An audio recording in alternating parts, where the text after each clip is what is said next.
Shora vanhu vari kushora all that because we are not told anything about Chamisa nana Rugare Gumbo. To us they are just useless and they should just shut up. Handitika musamboshora maopposition anoshora nana Rugare Gumbo havatiudze zvachamisa nana Rugare Gumbo. We don't listen to people like Walter Muzembi, Sevia Kasukuwere, Ignatius Chombo, Reika Ukonde. Vanhu vai vakabviswa nebitterness ndo vanomuka vakutaura kuti Chamisa akanaka. It's just like Mugabe akanga akutoudza kuti hanzi I will vote for Chamisa. Why? The reason ndeyekuti anga abva papower chete ari bitter nevamwe vake vanga vamubvisa. Where was he paanga ari papower? What was he saying?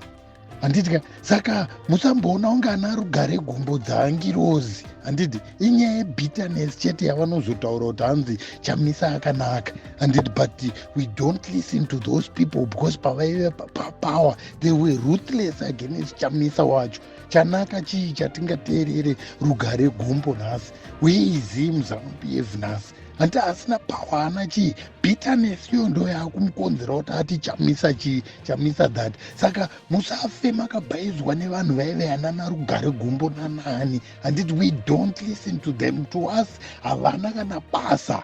Handiti havambotiudza zvekuchamisa tofolwa. Saka musashore machange champions kana maopposition vari kumudisregarda. Yes, every right to havatiudze kana zvekuita nekuti vaabhita nhasi voona kunaka kwachamisa. Imi moto asapota. Saka madzibaba aiwa ipapo pakatsveyama. Don't tell us to acknowledge those people. Hatombovateerera because havana kana basa, useless, havana basa, havana chavanotiudza nhasi nekuti powerless.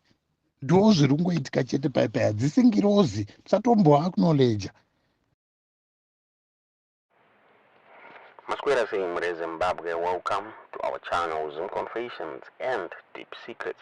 Kana kari kuchanga kukuya paneno channel, please don't forget to subscribe. Kana uchingo garo subscribe, but don't forget to comment and share this video. Nasi Zimbabwe takugira nyaya buditswa na nemasupporters ava Nelson Chamisa avabuda vachitaura ivo vachiti Rugare Gumbo is now bitter, that's why auda kuuya achiti as if anosupporta Nelson Chamisa zvikanzi anga ari kupi nguva yese iyi Nelson Chamisa achirwisana neZANU-PF haakuda kuuya izvezvi nenyaya yekuti akadzingwa mubato reZANU-PF. The former cabinet minister and ZANU-PF spokesperson Rugare Gumbo vakabuda vachishava mapraises on opposition leader Nelson Chamisa vachitaura vachiti Chamisa is brave, unlike mamwe opposition leaders since they are cowardly activists. Zimbabwe vaGumbo avo vane makore 84 vakabuda muZANU-PF mugore ra2017 muna November after a coup yakawanikwa Mnangagwa vachiita take over as the president of Zimbabwe kuna Robert Mugabe. So Rugare Gumbo during an interview yavakaita corporate lawyer Lloyd Msipa vakataura ivo vachiti sometimes I tend to respect this young man Chamisa in the sense of challenges and formidable forces he faces, which we know. And I was in ZANU-PF. I know how ZANU-PF operates. He has stood his ground. And funga Nelson Chamisa and two general elections Ruisa va Emerson Mnangagwa Zimbabwe asi Ruisa va Emerson Mnangagwa and Kaviraka. And my elections esaya ari kuwanikwa achingopwanyirwa political parties ake Zimbabwe deputies ake ana Washington Ncube pamwe chete naTendai Biti namaJob Sikala vakawanikwa vachigive up vachitengesa nyika kuZANU-PF asi Chamisa he stood firm Zimbabwe. Zvimwe zvakapraiswa naVarugare Gumbo vakabuda vachiti Chamisa is the only one who has stood firm and said no to state machinery. Biti, Ncube, Monzora, and Sikala are not doing anything in the face of this kind of thing. It's all rubbish. It's all rubbish. What I think needs to be done, which is very difficult to do, is to develop strong institutions which can withstand pressures such as the one from ZANU-PF. But one cannot do it because the entire thing is manipulated.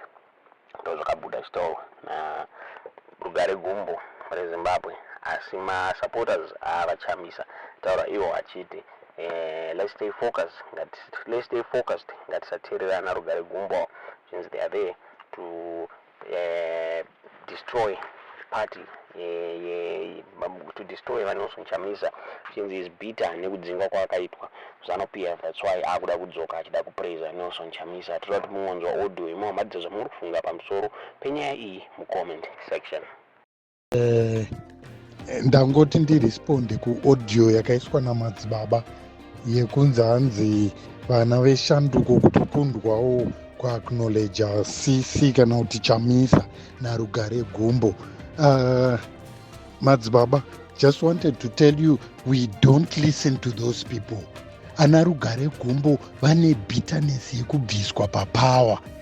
Saka havatiudze kunaka kwaChamisa kana kweopposition nekuti vakabva muzvigaro zvavaive vari bittana naEmmerson. And you don't acknowledge Chamisa nekuti wabva pachigaro. Where were they pavaimbotonga? Where were they pavaidya? Anditi saka musamboshora vanhu vari kushora all that, because we are not told anything about Chamisa naRugare Gumbo. To us they are just useless and they should just shut up.